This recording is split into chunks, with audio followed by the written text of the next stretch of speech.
जय श्री राम। आप सभी का जीवन मंगलमय हो। आज की धर्म परिचर्चा में आप सभी का वंदन, अभिनंदन एवं स्वागत है। धर्म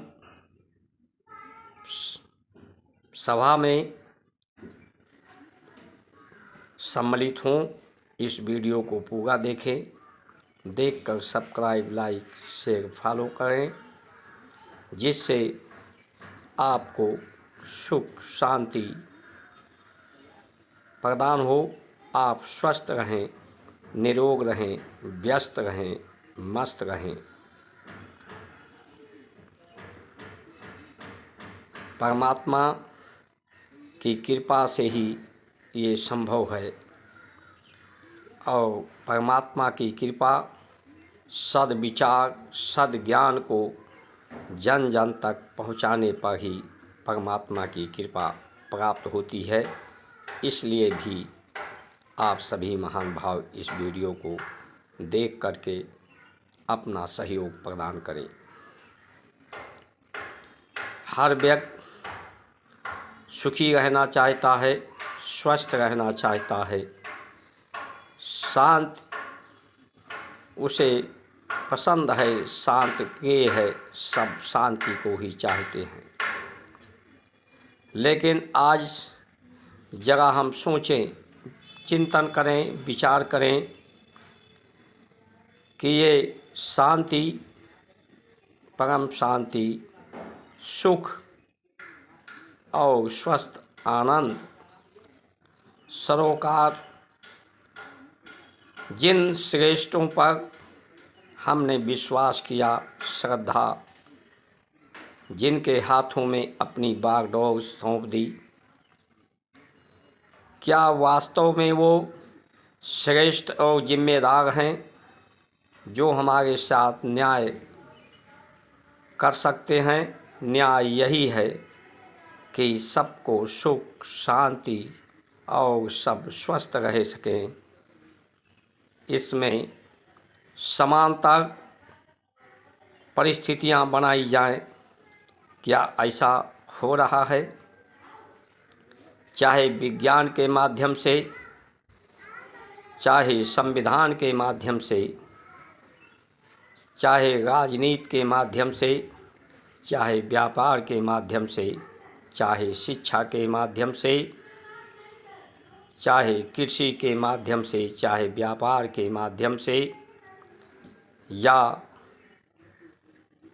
हमारे जो महापुरुष, इसको हम साधु संत आज के कह रहे हैं, उनके माध्यम से, आपको कहीं से भी ऐसे लोग नहीं दिखाई पड़ते जो आपकी शुभकामनाओं को पूर्ण कराने वाले हों।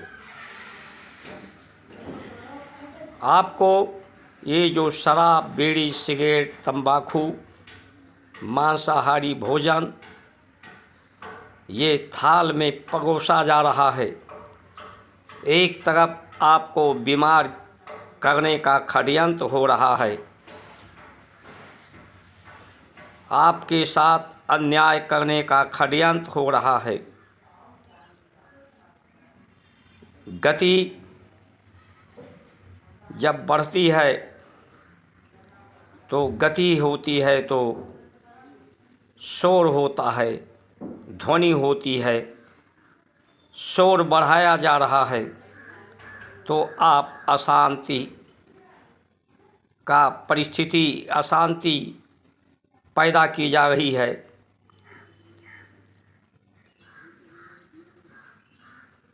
ये कैसे लोग हैं? शायद हमने ही नहीं, पूरे विश्व ने ऐसे लोगों को पर विश्वास किया है। ऐसे लोगों को जो श्रेष्ठ नहीं थे, जिम्मेदार नहीं थे, उन्हें ही श्रेष्ठ मान लिया, उन्हें ही जिम्मेदार मान लिया। पृथ्वी के ही अंश ये शरीर और इंद्रियां हैं। पृथ्वी में हलचल होता है, उसकी गति कितनी न्यून होती है। गति होती है लेकिन उस गति का सभी को आभास नहीं होता है। उसी तरह से हमारी भी गति न्यून हो, प्राणों की गति, मन की गति, संसार को भोगने की गति जब न्यून होगी संसार के तरफ, तभी आप स्वस्थ रह सकते हैं, आप आनंद को अनुभव कर सकते हैं, आप शांत प्रिय हो सकते हैं। प्रेम और सहयोग, सेवा, ये सबसे बड़ा साधन है सब पर को अपना अधीन करके नियंत्रित करने का। इससे बड़ा बल कोई नहीं है। हमारे ऋषियों ने जो उपदेश किया है, अपनी गति को नियंत्रण करने की बात कही है, गति नियंत्रित हो तभी आप स्वस्थ रह सकते हैं।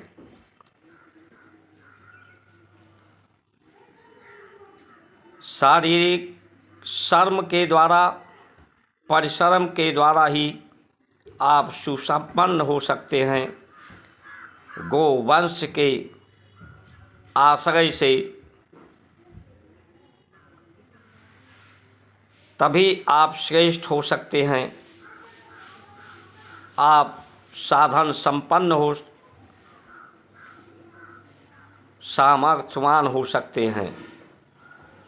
वन, औषधियों और वनों का प्राकृतिक का समुचित प्रयोग, सदप्रयोग के द्वारा ही आप सशक्त हो सकते हैं, भारत सशक्त हो सकता है।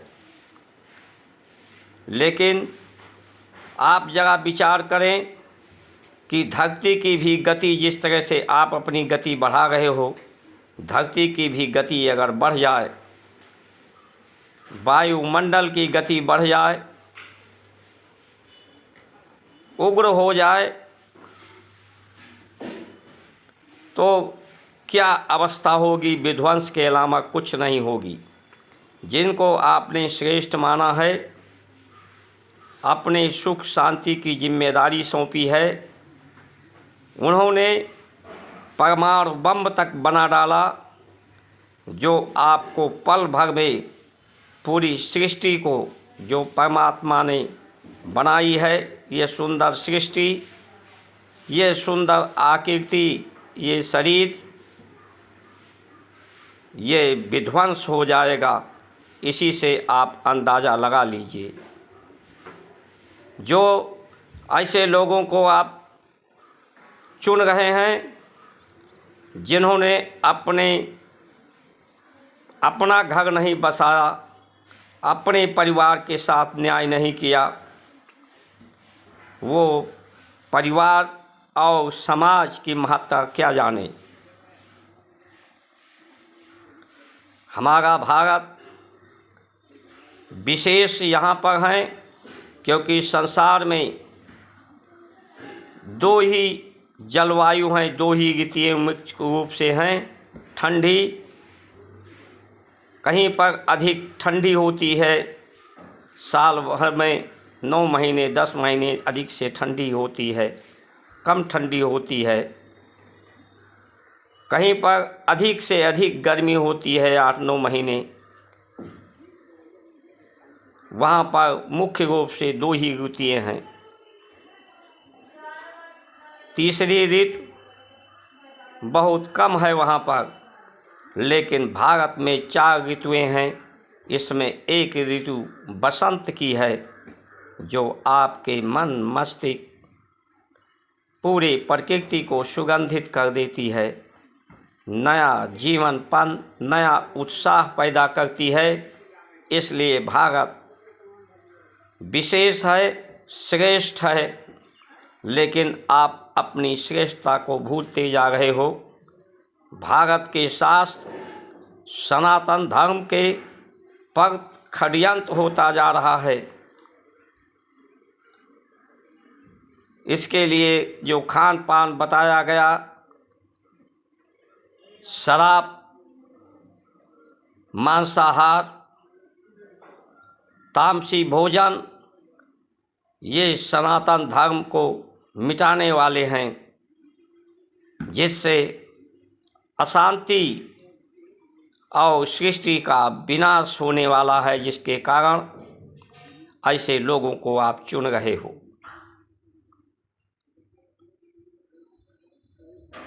इसलिए हम सभी देशवासियों से विनम्र प्रार्थना करते हैं कि अपनी गति तेज न्यून करिए, तेज के बजाय,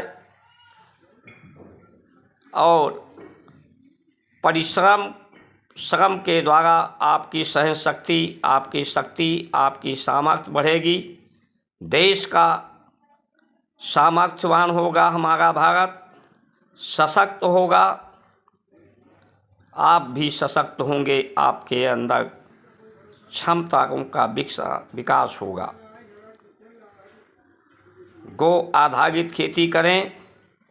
जितने ज़्यादा मशीनरियों के सहारे, सुख सुविधा के सहारे आप अपने जीवन को व्यतीत कर रहे हैं, अपना रहे हैं, उतने ज़्यादा आप बीमार ग्रस्त होते जा रहे हैं, अवसाद ग्रस्त होते जा रहे हैं, प्रकृति विकृत होती जा रही है, आपका आय कम होता जा रहा है, जीवन की जो आयु है व्यय हो रही है, व्यर्थ हो रहा है जीवन। इसलिए सभी किसान भाई, वास्तव में अगर आपको आंदोलन करना है इन व्यवस्थाओं के खिलाफ, तो अपने घरों पर शांतिपूर्वक लौट आइए और ये कमर्शियल खादें, कमर्शियल दवाई, बाजार का बीज और मशीनों का प्रयोग और बाज़ारों के तरफ रुख करना बंद करिए। अपनी सहन शक्ति बढ़ाइए। कूलर और एसी से और ये जो संसाधन हैं सुंदर होने के, इनसे बचिए। गांधी जी ने कहा था, अगर आज़ादी चाहिए तो विदेशी शिक्षा का बहिष्कार करिए, विदेशी व्यवस्थाओं का बहिष्कार करिए। आज उसकी आवश्यकता अनुभव हो रही है। आप विदेशी शिक्षा को छोड़िए, विदेशी वस्तुओं को त्यागिए और अपने भारत की तरफ लौटिए। अपने विशेषता को पहचानिए और श्रेष्ठ बनिए, महान बनिए, नेक बनिए, एक बनिए।